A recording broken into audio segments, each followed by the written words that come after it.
Bismillahirrahmanirrahim. Assalamualaikum warahmatullahi wabarakatuh dan selamat pagi. Sekarang menunjukkan pukul 8.37 pagi. Hari ini 1 Mei 2020, hari Jumaat yang merupakan hari pekerja. Tapi kita ada juga kelas sebab kita tak nak membazirkan satu kelas lagi kan. Sebab saya rasa kita nak kena habiskan silibus ni sebelum kita habiskan PKP ya. Sekarang merupakan kelas sains tingkatan 5 tingkatan 5 dan kita berada dalam topik motion.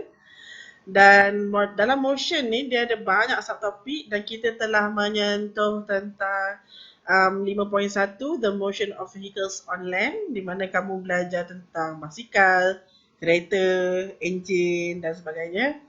Lepas tu kita dah belajar juga tentang speed, velocity and acceleration. Dan next adalah kita dah belajar pasal inertia dan momentum. Lepas tu kita pun dah belajar tentang pressure dan hydraulic systems. Sekarang ni bakinya adalah kita nak belajar tentang 3 lagi subtopik, di mana kita akan belajar hari ni adalah tentang motion of vehicles in water. Okay, ataupun kenderaan air. So kita tengok dulu.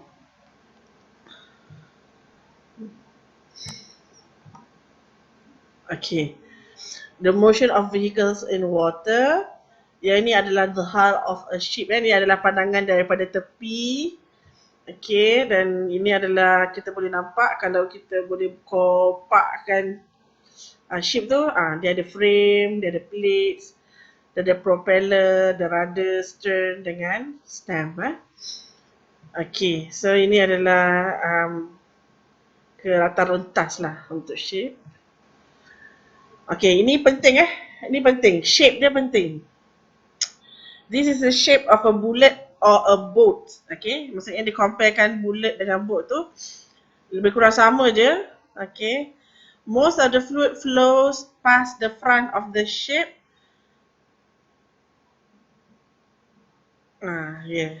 Tengah. Okay, but the flat back creates turbulence. This create drags. Okay, so kalau kalau bullet, dia punya belakang dia straight tau. Belakang dia straight. Lepas tu, so bila dia macam ni, dia akan menyebabkan bullet tu ada create drags. Dia akan menyebabkan ada friction lah antara udara dengan bullet tu.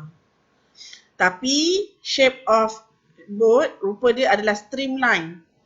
Okay, so bentuk dia muncung ke depan, tapi kat belakang pun muncung juga. Tengah-tengah dia tebal.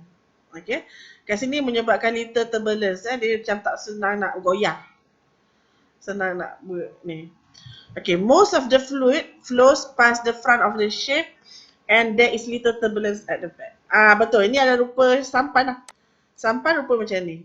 Dalam bahasa Melayu, ini adalah rupa larus. Tapi dalam bahasa Inggeris, nama dia streamlined. Kalau kamu tengok shape of the fish pun macam ni kan, betul tak? Daripada atas, rupa fish pun macam ni. Sebab dia nak bagi air tu pas, lalu senang je. Dia potong air tu, lepas tu air tu lalu sebelah dia. Lepas tu pergi belakang. Okay, so nama dia adalah streamline.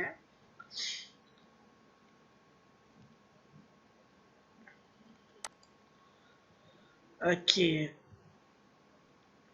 Okay ni A streamline shape allows the fluid. Dia fluid ni, kamu kena ingat dia adalah bendalih. Apa maksud bendalih? Bendalih adalah benda yang mengalir. So benda yang mengalir, kita boleh cakap sama ada gas ataupun liquid. So gas pun kita panggil fluid. So the streamline shapes allows the fluid to flow past, causing mineral drag to the moving object in the fluid. Okay, so maksudnya dia menyebabkan dia lagi senang nak potong air tu. Bila senang nak potong air, dia senang bergerak ke hadapan. Okay, so kita tengok ni. Ini adalah Archimedes principle. Ini kita nak tahu kenapa sampan ataupun boat ataupun kenderaan air ni dia boleh terapung. Konsep untuk Archimedes principle ni. Okay. Archimedes principle ni dia adalah pemikir pada zaman Greek zaman Greek tu. Dia ada cerita dia macam mana dia boleh come out with these principles. Siapa pernah dengar perkataan ni? Eureka. Okay. So kalau kita tengok ni, ini kita panggil Eureka can kan? Betul tak? Eureka can ataupun Eureka tin. Ni benda ni. Dia bekas, lepas tu dia ada saluran. Okay. So kalau ada air, bila kita masuk ke objek nanti, air tu akan terkeluar sebab objek ni akan ambil tempat air tu. So kita panggil displacement of water kan. Water displacement. Water tu digantikan dengan volume of barang tu. Okay. Tapi cerita dia macam mana? Macam mana dia boleh come out with this konsep? Okay. So cerita dia, kamu nak dengar cerita tak ni? Tak payah dengar cerita, saya teruskan konsep sains tu. Okay. So cerita dia macam ni. Okay. Pada suatu hari, raja pada zaman tu, dia dapat hadiah daripada peniaga lah. Okay. Kerana macam peniaga ni nak bagi hadiah kepada satu raja ni, satu mahkota yang sangat cantik. Lepas tu mahkota ni dia kata dibuat daripada pure gold. Maksudnya daripada emas tulen. Dia cantik kan? Bila cantik maksudnya dia ada ukiran dia ada corak-corak dia. So bila raja tu kata, betul ke ni pure gold kan? Dia macam percaya je kan. Tapi takkanlah dia nak macam dia nak kena cairkan mahkota tu untuk tunjukkan yang dia tu adalah pure gold. So dia pun panggil lah si Archimedes ni. Okay. So Archimedes pun cakap, okay, aku nak kau tentukan yang mahkota ni betul-betul emas tulen. Tapi kau jangan rosakkan mahkota ni. Dia kata. Jangan rosakkan dia. Sebab kalau betul-betul dia emas tulen nanti kan akan menyebabkan mahkota tu rosak lah kan. Okay. So dia pun fikir, dia macam, kalau kau tak dapat selesaikan masalah ni, kau akan kena bunuh lah. Zaman tu kan suka bunuh-bunuh kan. Lepas tu, dia pun macam, alamak, dia risau macam mana ni, alah, kan. Cuma bayangkan kau sama ada dah bagi jawapan ataupun mati kan. Okay, lepas tu dia macam, so dia pun risau, lepas tu dia macam, okay lah, dia nak mandi dululah. Okay, dia nak mandi dulu. Lepas tu dia pergilah, kan dia ada bathtub kan. So dia isi air. Lepas tu bila dia masuk kaki dia, masuk satu badan dia, air tu melimpah keluar. Melimpah keluar. Lepas tu dia fikir. Lepas tu dia fikir sesuatu lah. Dia kata, kenapa air ni boleh naik kan? Macam tu. Kenapa air ni boleh terkeluar? Dia masuk, terkeluar. Lepas tu dia macam dapat realize lah. Dia dapat satu macam aha moment lah. Dia ada idea. Tiba-tiba dia ada aha moment. So bila dia ada aha moment ni, tu yang dia menjerit tu, Eureka. So Eureka ni maksudnya macam yay macam tu kan. Macam happy lah. So dia sebut Eureka. Okay. So sebab tu lah tin tu kita panggilkan Eureka can kan. Sebab kalau dia sebut yay, so can tu akan jadi yay can. Kalau dia sebut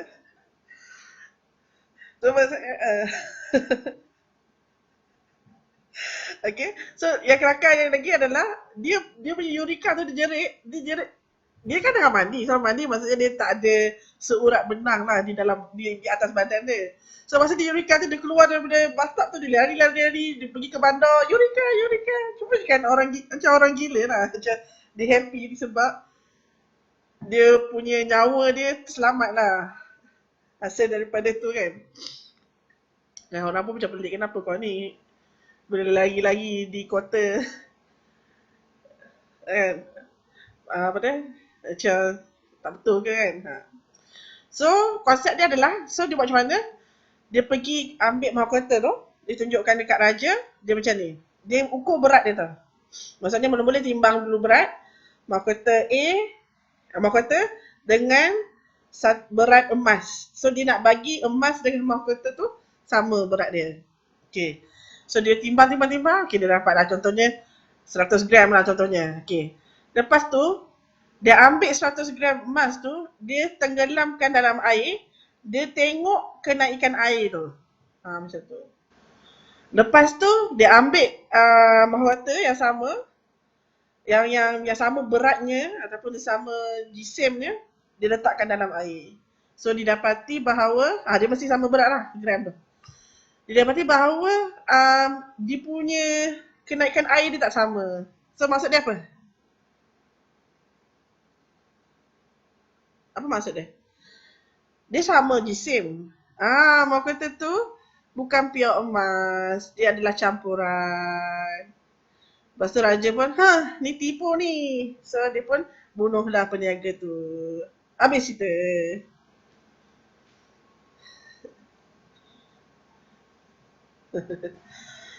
So sebab itulah konsep ni dia berlaku iaitu kita belajar pasal water displacement Okay, so memang betul. Yang ni yang saya cerita yang saya tengok masa saya kecil lah, saya ingat macam tu. Tapi kalau salah dari segi historinya, kamu janganlah marah saya. Itulah cerita yang saya tengok kat TV masa saya kecil lah.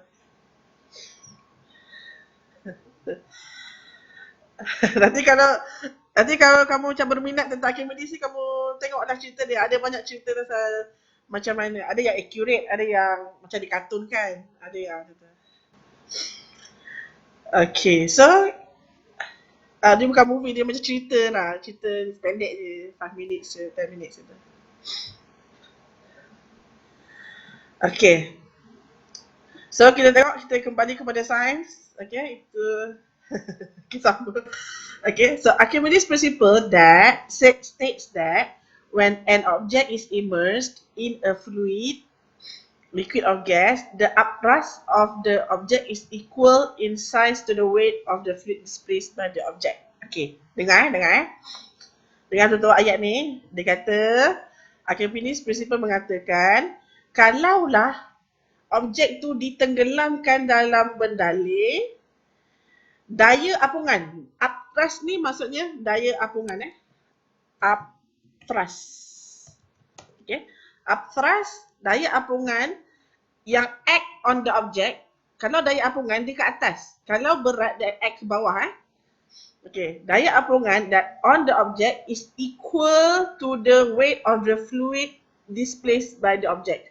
So maksudnya daya apungan sama dengan weight jisim air yang disesarkan. Weight of displaced water. Okay. So kalau kita tengok eksperimen ni.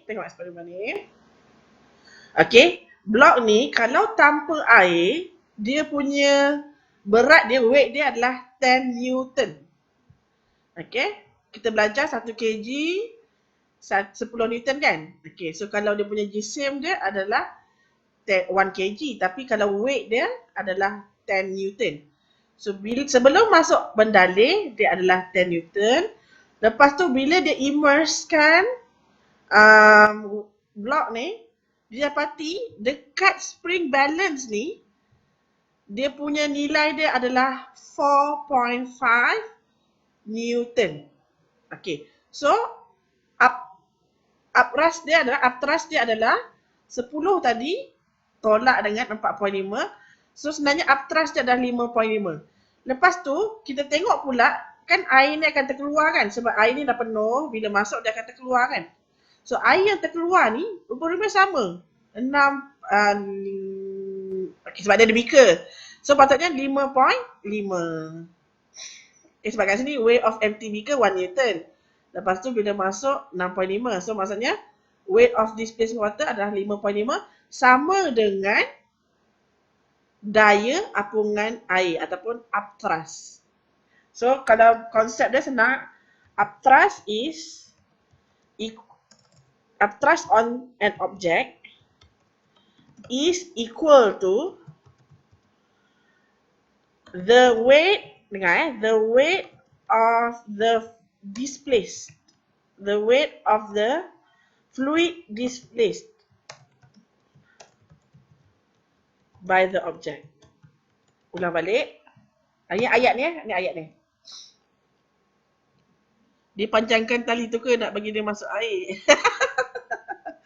Bukan, dia macam tertarik ni. Ataupun dia malas nak turunkan. Dia malas nak turunkan. Kan dia panjangkan tali kan? Apa dia panjangkan tali tu? Tak. Kita tak nak kira beaker tu. Kita nak kira water displaced tu. Okay. So, saya ulang balik. Upthrust of an object is equal to the weight of the fluid displaced by object. Daya apungan air sama dengan berat air yang disesarkan. Kalau bahasa Melayu saya senang lagi sebab saya biasa bahasa Melayu. So, daya apungan sama dengan berat air yang disesarkan. Kamu faham kan maksud sesar tu apa? Sesar ataupun displaced. Faham tak? Maksudnya mula-mula ruang tu air, bila dia masuk ruang tu diganti dengan blok ni. So bila ruang tu diganti dengan blok ni, air tu kena alih lah. Dia kena digantikan dengan blok ni kan. So air tu terpaksa naik dan air tu keluar. Okay. So ulang balik, upthrust is equal to the weight of fluid displaced. Air tu kena tolak, air tu digantikan, air tu displaced. Disesarkan. So upthrust, saya ulang balik,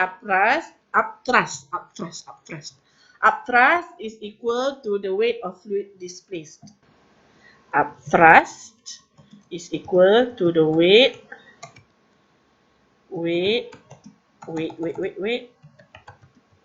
of the fluid displaced. Okay, saya ulang banyak kali supaya benda tu dia menusuk dalam kepala. Okay, next.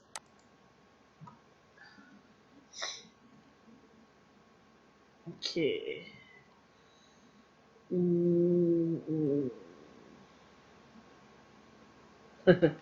Okay. So sekarang ni tadi kalau dia tenggelam kan, betul tak? Dia tenggelam, dia maksudnya dia tak terapung. Okay, tadi pula barang ni pula, blok ni pula, dia 4 Newton sebelum masuk dalam air. Tapi bila letak dalam air, dia 0 Newton. Maksudnya dia jadi weightless. Kenapa? Sebab water yang displaced ni, dia sama dengan upthrust ni kan, betul tak? Sebab dia, bila dia displace tu, dia 4 Newton. So 4 Newton ni menyebabkan dia jadi weightless. Sebab bila dia masukkan water displaced ni menjadi 4 Newton. So upthrust dia 4 Newton. So weight dia pun 0 Newton. Sebab itulah kalau orang macam contohnya nak Darling carry. Pernah dengar tak Darling carry? Darling carry. Siapa tahu maksud Darling carry?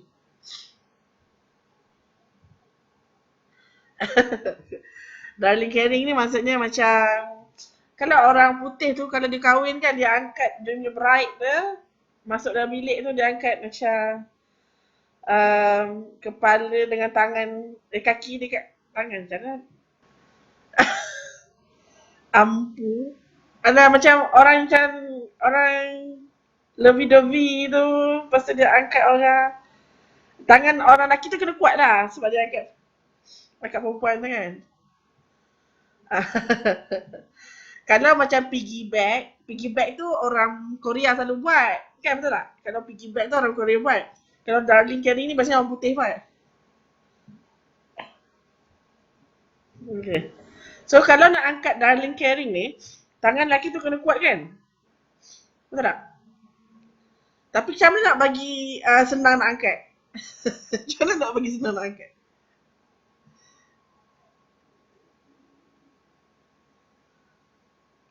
Senang nak angkat adalah kau kena dia kena mandi swimming pool sama-sama. Lepas tu lelaki tu bolehlah angkat senang. Sebab berat perempuan tu dah kena displace dengan water kan.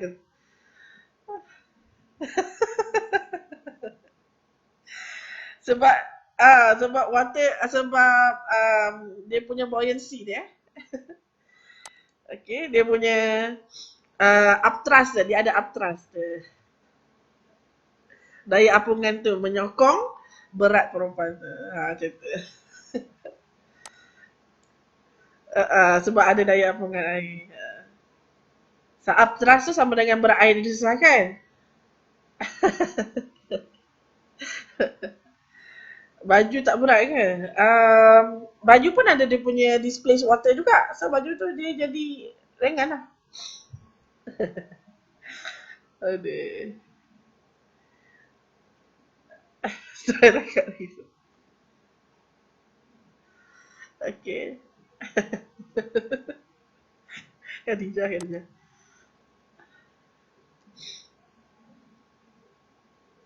Okay.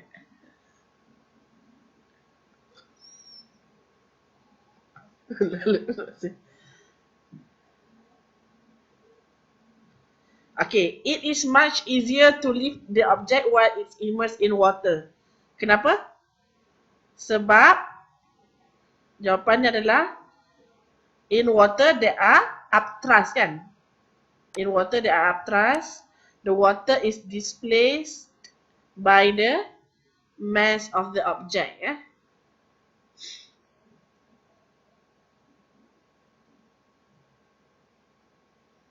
State the Archimedes principle. So Archimedes principle, they state that upthrust is equal to the weight of the fluid displaced. When an object weighs 30 newtons floats on the surface of water. Okay, saya lupa nak beritahu, kalau dia floats, okay, kalau dia floats, maksudnya water displacement ni sama dengan dia punya weight of the block.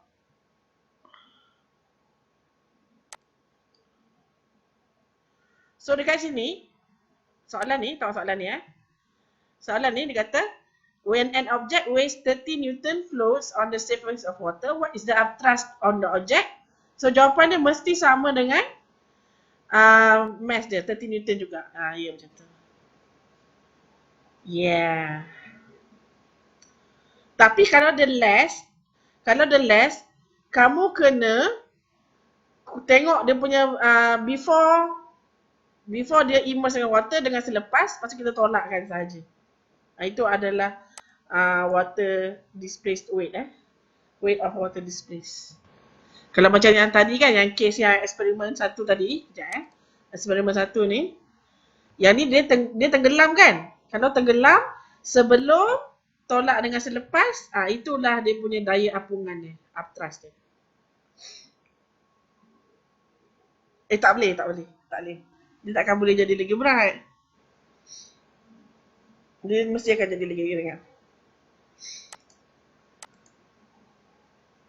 Dia akan jadi lagi berat kalau dia keluar daripada air tu melekat kat badan dia. Itu rasa berat badan dia. Tapi kalau di dalam air tu, dia akan jadi lebih ringan.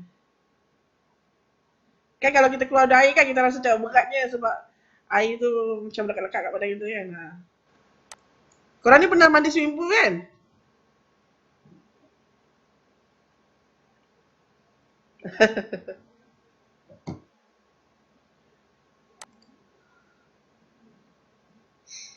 Nanti cikgu main sikit mana.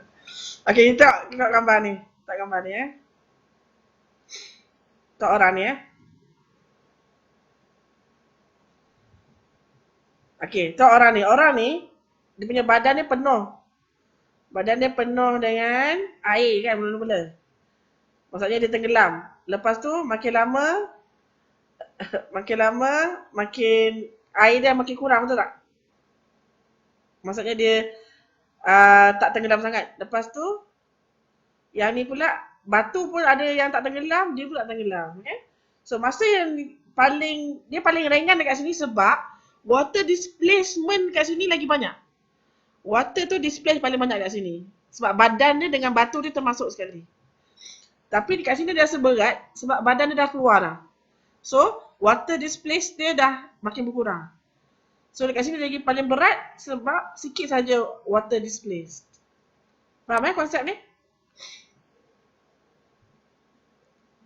Okay, so Archimedes principle, when an object is totally or partially immersed in a fluid, the upper is equal to the weight of fluid. Okay, so sama je.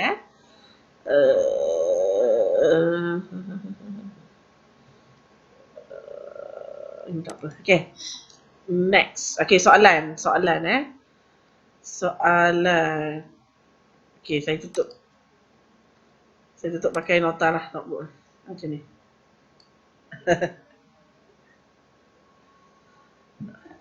Tak best lah. Tak payahlah.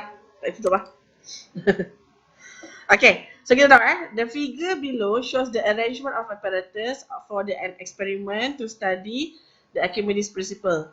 Okay, sebelum masukkan batu ni dalam air, so batu ni weight dia adalah 7 Newton. Selepas 5 Newton. So, apa dia punya weight of the water displaced? Sebelum 7, selepas 5. Okay, so water displaced weight ni adalah 2 Newtons. So upthrust dia berapa? Upthrust dia 2 Newton juga kan? Okay, so senang lah. Tak susah. Cakap ni senang. Tak ada masalah Okay, ni ada soalan A small stone is weighed in air and then in water. 0.9 Newton sebelum, selepas 0.5 Newton. What is the upthrust experienced by the stone? Kenapa Why? Kenapa C?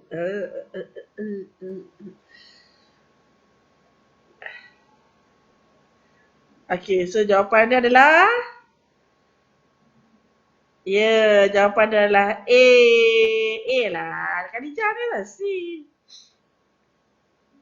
Upthrust. Tolakkan. So 0.9 minus dengan 0.5. So dapat 0.4. Itu adalah upthrust dia.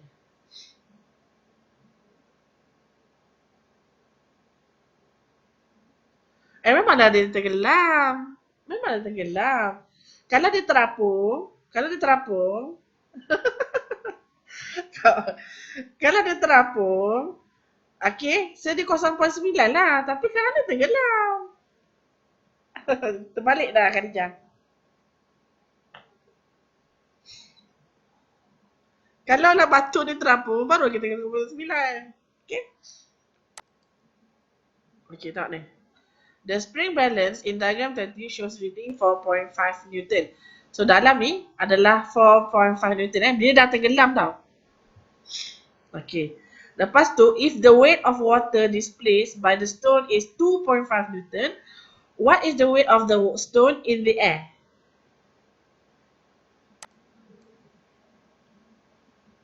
Kenapa D? Betul ke D? Khadijah?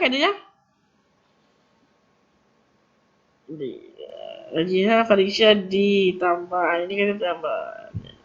Okay, kenapa D? Sebab apa? Sebab spring balance ni dalam air dah 4.5. So kat sini pula water displaced dia adalah 2.5. Maksudnya dia punya upthrust dia adalah 2.5. So 2.5 plus 4.5 adalah 7. Okay, very good. Yay!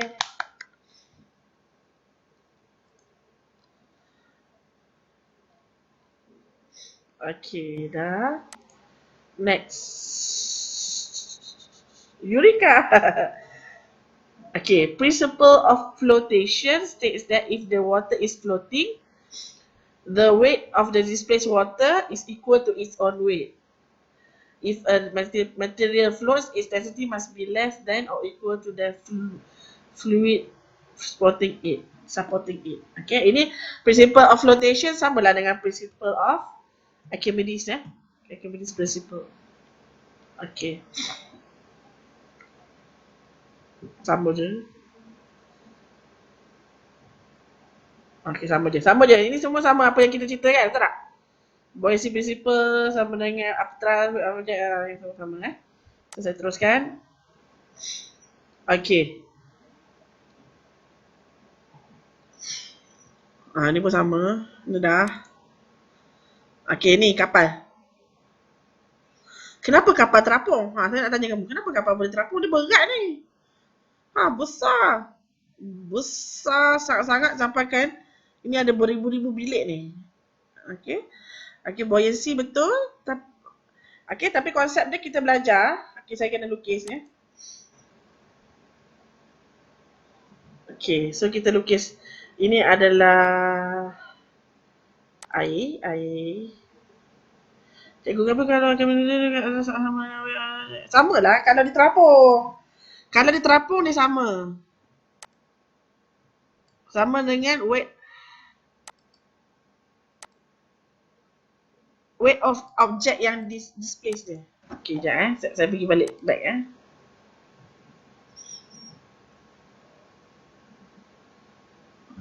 Kalau kalau di atas sama dengan weight of the weight, okey, akan weight tu adalah Newton Dia bukan jisim. Jisim kena bezakan jisim dengan mass dengan weight. Bisa? Yang saya cakap tadi tu jisim yang 100 gram, tapi sekarang ni weight. Downward gravitational force Okey. Okey. So kita belajar. Kalau kamu tengok ni ais ni dia terapung. Okey, sebab upthrust dia sama dengan weight dia. So dia terapung. So kalau kamu tengok ni, dia punya water yang displace tu kat kawasan ni. Yang termasuk ni. Okey. Lepas tu, stone ni tenggelam. Kenapa dia tenggelam? Sebab weight tu lagi tinggi. Weight tu lagi tinggi daripada upthrust. So dia kena ke bawah. Kat sini, atas sama dengan bawah. Lepas tu dia terapung. Atas sama dengan bawah. Yang ni pula bawah lagi besar daripada atas. So dia ada upthrust juga. Cumanya dia lagi berat daripada upthrust tu. So ayat dia macam ni Upthrust equal to weight of the ice kalau dia floating. Tapi kalau dia tenggelam immerse tenggelam. Dia punya weight is more than the upthrust. Ataupun upthrust is less than weight. Okay. So saya nak tunjukkan kenapa kapal ni boleh terapung. Macam tu So kapal terapung. Okay, kalau kamu anggap ni air. Tak biasa. Anggap ni air air. Tak biasa. Kenapa bergelora? Asal ni tak kerti lukis saya betul. Okay. Ni saya buat.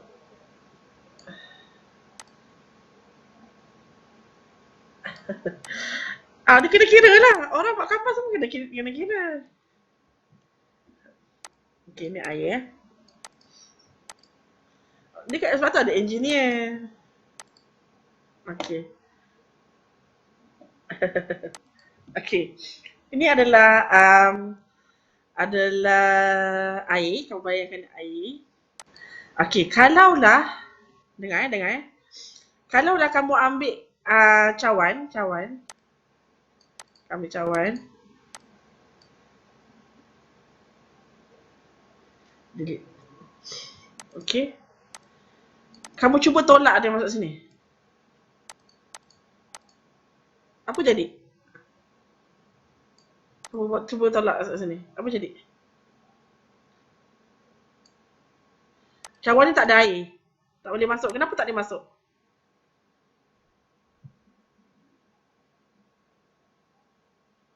Dia bukan tak boleh, dia susah. Dia bukan tak boleh, dia susah sebab dalam ni ada udara kan. So bila dia masuk, air ni akan kena ke tepi, betul tak? Air tu kena ke tepi. So dia ada upthrust. Okay.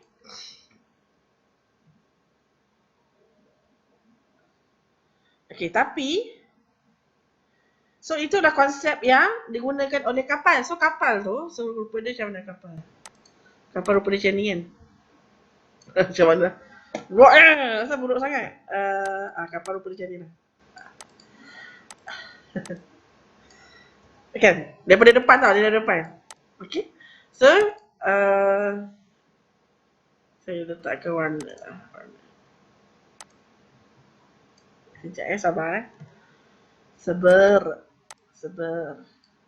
Saya nakkan colour. Sebab saya nak bagi dia. Kamu anggap yang warna kuning ni sebagai ruang udara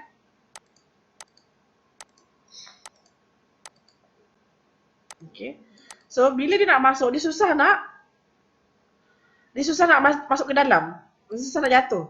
Susah nak tenggelam. Kenapa susah tenggelam? Sebab air tu kena ke tepi kan. Bila air nak ke tepi, bila air tu ke tepi, so dia akan mewujudkan upthrust. So bila nak bagi dia upthrust, maksudnya upthrust ni dia kena sama dengan weight of the ship. Betul tak kita belajar kalau nak terapung? Kalau dia nak terapung, kalau dia nak float, upthrust tu, dia punya upthrust, dia kena sama dengan weight dia. So, kena sama dengan weight dia. Kena sama. Macam tu. So, dia terapung. So, engineer dia kena fikirlah weight dia kena berapa. Lepas tu, tapi kena pastikan ruang kosong. Kena ada ruang kosong. Sebab dia nak ketepikan air tu. Ya, betul. Tapi kalau kapal tu tenggelam macam mana? Kapal tu akan tenggelam kalau weight dia lagi besar. Weight dia lagi besar. Ni berat. Dia akan tenggelam. So, it's all about balance. Dia kena balance. Ni kalau terlebih muatan kan. Kalau tak ada ruang kosong, dia tenggelam. Kalau dia ada fluid. Kalau ada fluid, dia akan tenggelam. Maksudnya, kapal ni masuk air. Kalau kapal ni masuk air, dia akan tenggelam. Itu konsep kapal selam.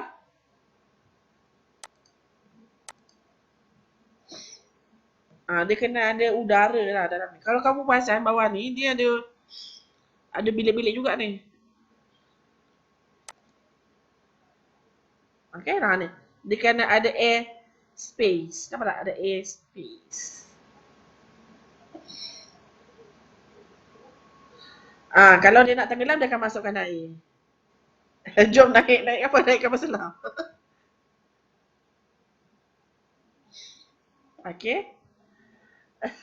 Kapal bercuti. Yang sepenuh hari pekerja ni, jom kita naik kapal. Kalau iceberg. Kenapa dengan iceberg? Dia terapung sebab water displace dia banyak kan? Kalau kita lukis iceberg kan?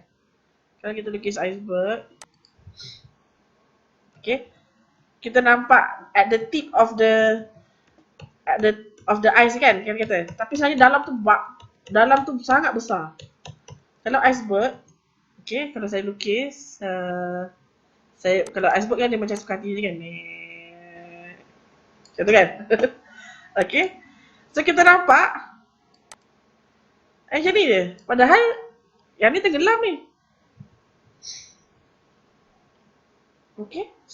So dia terapung ni sebab dia punya weight dia sama dengan ataupun upthrust dia sama dengan weight of water displaced.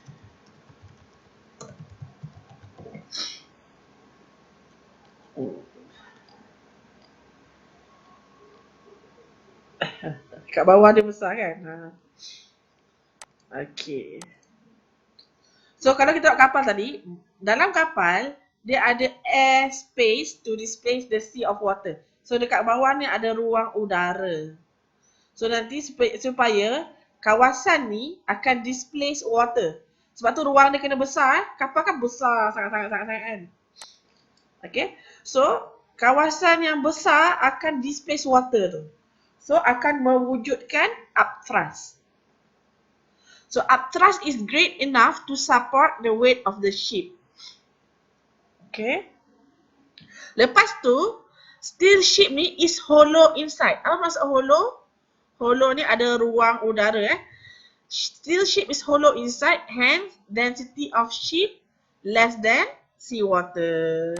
Kan kalau macam benda yang dalam dia ada udara, dia less dense kan? So bila dia less dense, dia akan terapung. Okay. Tapi kalau steel ni, steel is sinks in sink tu tenggelam steel sinks in the bed of sea because steel is denser than sea water. Dia punya ketumpatan dia tinggi daripada air laut. Dan lagi satu, weight of steel is more than upthrust. Sama macam konsep tadi kan? Sama macam konsep ni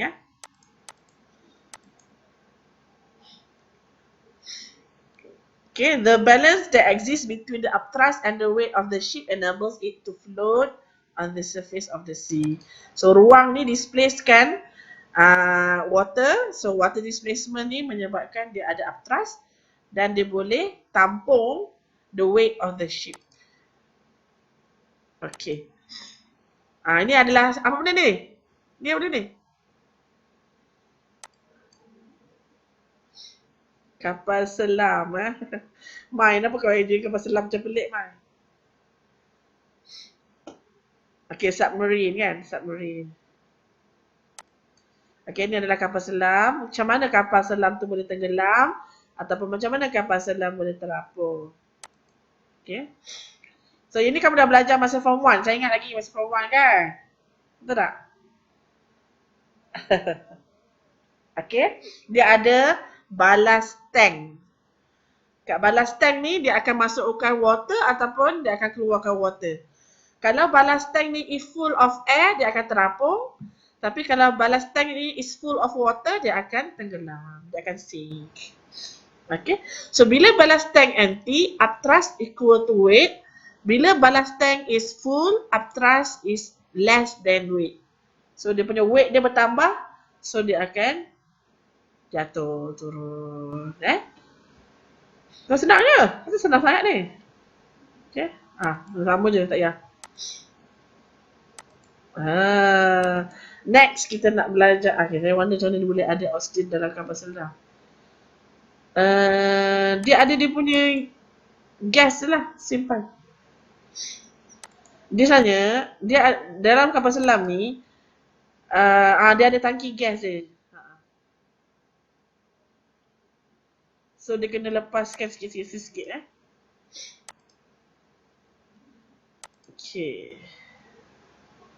Okay, ni siapa pernah tengok kapal yang ada kaki?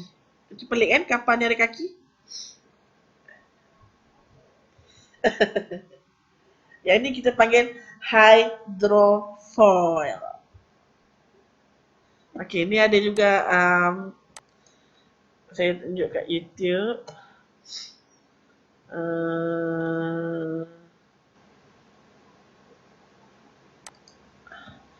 Hydrofoil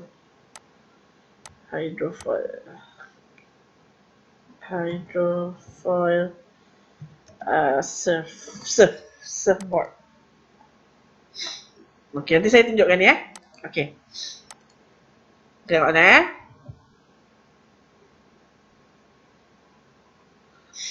foil Hydrofoils have two set of foils at the front and at the back. When at rest, the hull of the hydrofoil floats in the water just like a sailing boat. Kalau dia tak bergerak, kapal ni akan float tapi sebahagian daripada badan kapal tu tenggelam. Faham tak maksud saya?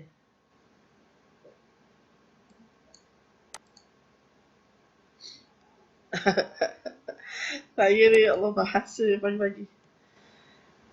Okay. Kalau contohnya kapal ni kapal. Kamu bayangkan kapal. Ni kapal. Dia ada hydrofoil. Hydrofoil rupa dia macam ada kaki sikit kan. Macam ni. Kamu anggaplah hydrofoil ni. Buruk di sana. Okey, ini saya penuh warna kuning lah. Okey. Saya letak warna kuning supaya kita tengok dia adalah kapal Okey. Kalau dia ontok je, dia tak gerak. Ni tak gerak tau. Ni dia tak gerak. Kalau dia tak gerak, dia akan tenggelam macam ni. Dia terapung tapi sebahagian daripada badan dia tenggelam macam ni. Okey. Tapi kalau dia bergerak, hydrofoil tu menyebabkan dia terangkat. Macam ni Kalau dia bergerak. Faham tak? Yang ni kalau dia bergerak. Kalau dia tak bergerak, dia stay je kat sini macam ni. Kalau dia bergerak jadi macam ni. Menarik tak? Okay. Okay. However, when the hydrofoil moves and gathers speed, the foils lift the hydrofoil clear on the water. So, structure ni menyebabkan kapal tu terangkat. Okay. So, as the bulk of a fast-moving hydrofoil stays above on the surface of water, the hydrofoil is not affected by waves. Hydrofoils can ride through rough seas without slowing down. So, bila dia terangkat macam ni, bermula macam ni kan, kalau lah sampan biasa, kalau dalam air, dia akan sentiasa macam ni kan. So, bila dia kena gerak, dia akan kena potong air dia, betul tak? Dia kena macam lalu banyak air. Kawasan yang badan kapal yang kena lalu banyak air ni besar kan. So, dia perlahan. Tapi bila dia ada hydrofoil, dia akan angkat macam ni. So, ada sikit je yang kena air ni. Nampak tak? Kawasan yang kena air ni sikit je. Okay? So, kawasan kena air ni sikit. So, dia punya drag dia akan berkurang. Okay? Dia akan jadi less drag. Bila dia less drag, dia akan dia akan jadi faster. Pero. Okay.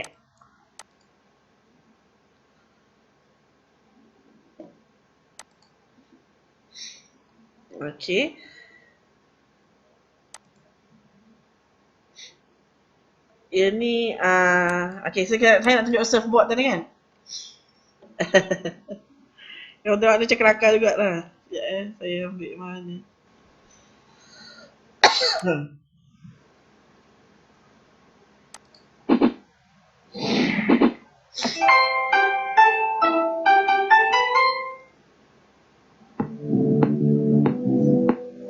Tak ni. Surfboard ni ada hydrofoil. Okay, dia akan bergerak lebih laju.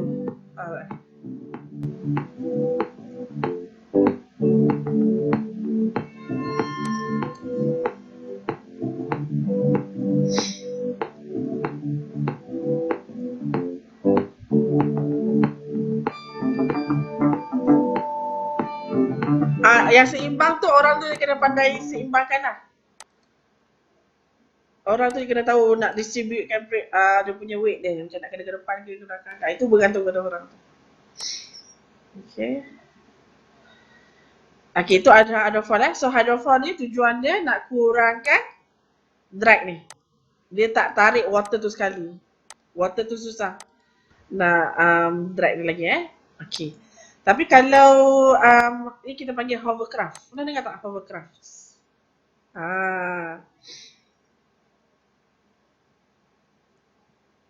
Okay.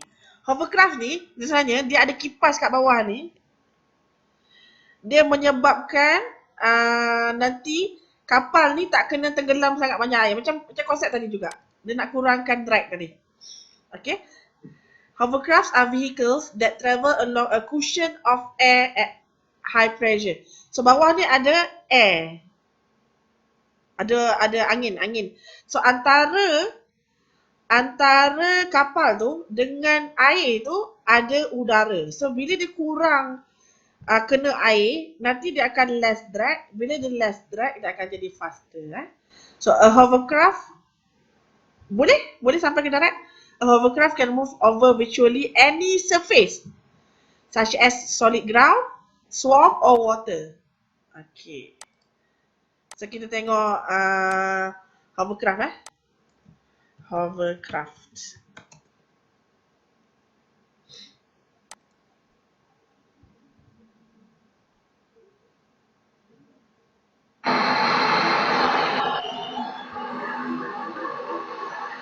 Dia boleh gerak kat darat.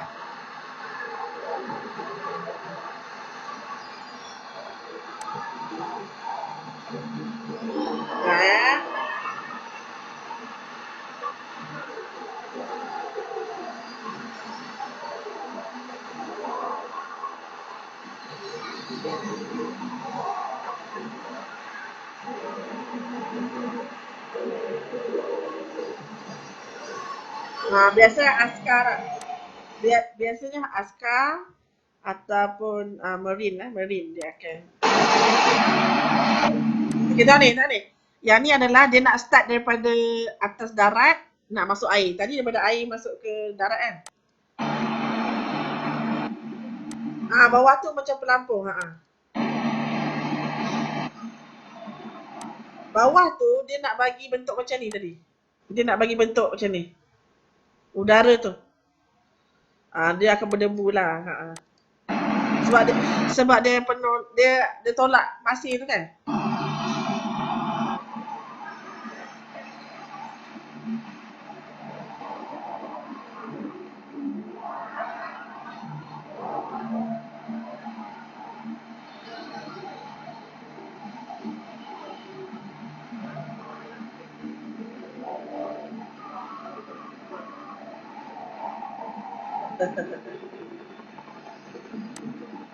Itulah hovercraft. So hovercraft, sorry ya.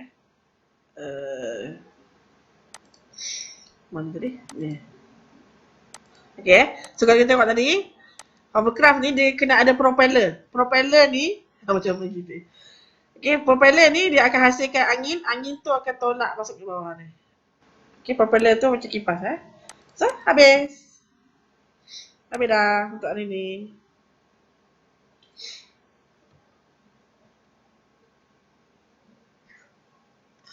Okay, so hari ni hari bekerja. So, lepas ni ada admat Ke tak ada? Okay, so saya bagi kamu berehat dulu lah. So, kamu, okay, kita ulang balik konsep hari ni Saya ulang balik konsep. Apakah bentuk vehicle in water? Dia kena bentuk macam mana? Apa ada nama dia? Start dengan S. Kalau in water, bentuk vehicle tu macam mana?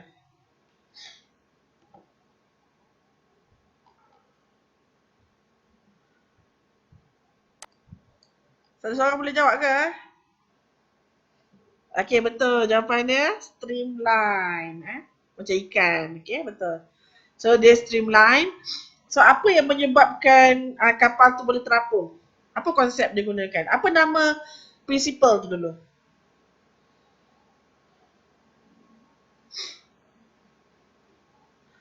Okey, Archimedes principle. Okey, Archimedes principle dia menyatakan bahawa upthrust. Upthrust. Okey, habiskan. Fifi. Upthrust sama dengan weight. Salah, bukan sama dengan weight. Sama dengan konsep Archimedes principle. Upthrust is equal to water. Tak cukup lagi. Upthrust is equal to Archimedes principle. Apa dia?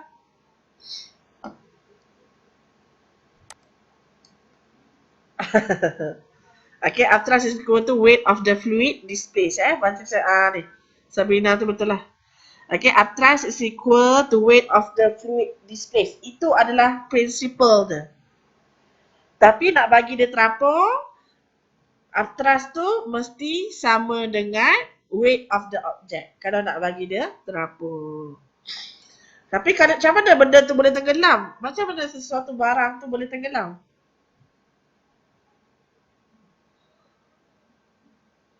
Upthrust less than weight of the object. Upthrust akan kurang daripada berat objek tu. Okay, ataupun the weight of the object is more than the upthrust. Betul. Okay. Lepas tu Macam mana konsep kapal selam boleh sink, submarine boleh sink dengan submarine boleh float?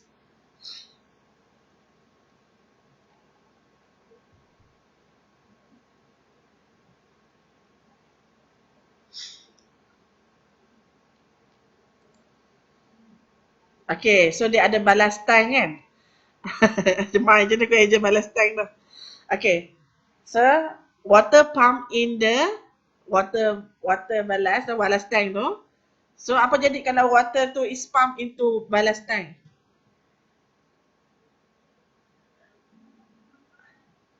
Okay, dia akan sink kan? Kenapa dia sink? Sebab upthrust is less than weight. Dia akan jadi sink sebab upthrust is less than weight ataupun dia akan more dense lah ini. Bukan less dense. Dia akan jadi more dense. Okay. Lepas tu weight dia akan jadi besar tu. Okay. Lepas tu kita keluarkan water daripada balas tank tu. Pump out. Kalau pump out,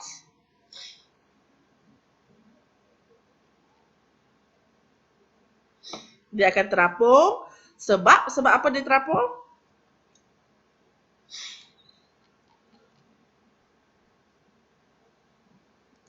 Sebab weight dia kurang daripada upthrust ataupun weight dia berkurang dan upthrust equal to weight. Upthrust dia akan equal to weight.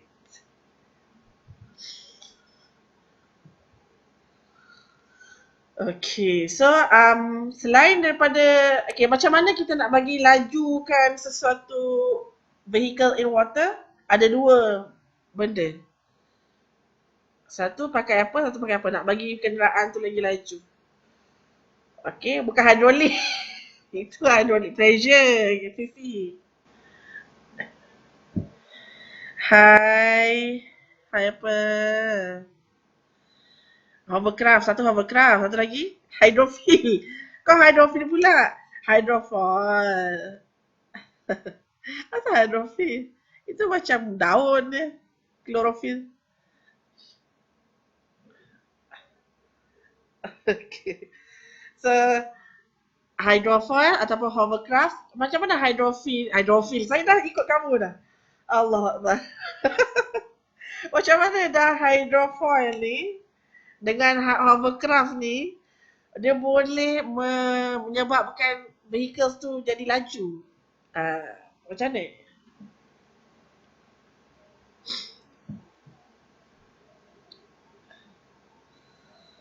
Okay, konsep utama dia adalah dia akan upliftkan ship tu, dia akan angkat ship tu above water. Okay, lepas tu dia akan menyebabkan drag dia become lesser kan. Dia akan lesskan drag dia. Okay, bila dia less drag, dia kurang tarik air tu, so dia jadi smooth je. So dia jadi lagi laju. Anda, yay! Very good. Okay, itu saja untuk hari ni. Okay, esok pula. Hari seterusnya kita akan habiskan lah. Okay, itu saja. Bye. Annyeonghaseyo. Selamat hari pekerja. Selamat belajar AdMath nanti. Bye. Okay, bye. Assalamualaikum.